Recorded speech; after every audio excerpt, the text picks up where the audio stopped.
Hey, this is Jake Soberal, the CEO and co-founder of Bitwise Industries. And as you're driving past Bitwise South Stadium here, wanted to take a second to talk about downtown Fresno.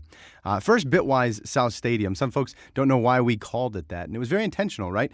When we came to this part of downtown, we didn't want to rebrand it as the area that Bitwise is or something new. We wanted to know what folks had been sort of referring to that place as aspirationally, what people hoped would be the identity of the neighborhood, and that's where we got the South Stadium moniker, with it sitting south of the stadium. And one of the neat things about our downtown is there's really rich districts that people have worked in that have a neat history, whether you're in Armenia Town or Chinatown, South Stadium, the Mural District.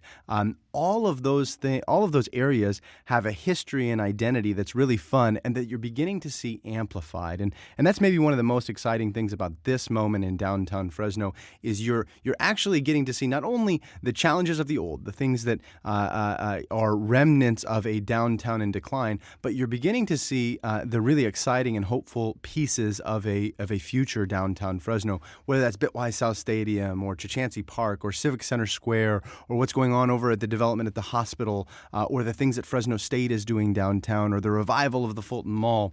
All of those pieces are in motion. And so this is the spot that 10 years from now, folks will look back and say, well, that's when downtown Fresno was really cool. And since then, we've sold out, right? This is the moment when we're watching the rise of our downtown. And we can say that we remember when that was being built. And we remember when not everything was so perfect and put together and maybe so corporate. And a really exciting piece is that this is an opportunity to be a part of that.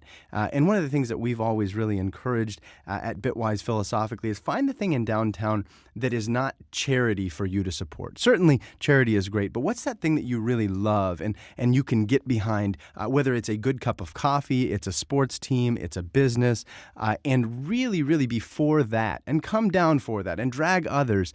And then maybe the most simple way to be a part of what's going on in downtown Fresno is just to change the way that you talk about it and be intentional in having a positive conversation about not the homeless person or not the parking, but the good experience that you had in downtown Fresno or the hopeful talk that you heard about downtown Fresno, because it's an opportunity to reshape the way our city thinks about its own downtown. And don't forget about the opportunity to reshape that in the mind of the kiddo sitting across the table, because very likely if societal trends hold, that individual, that kid is going to seek out a vibrant and exciting downtown. And I think that our hope is aligned in that we hope that that downtown is here in Fresno.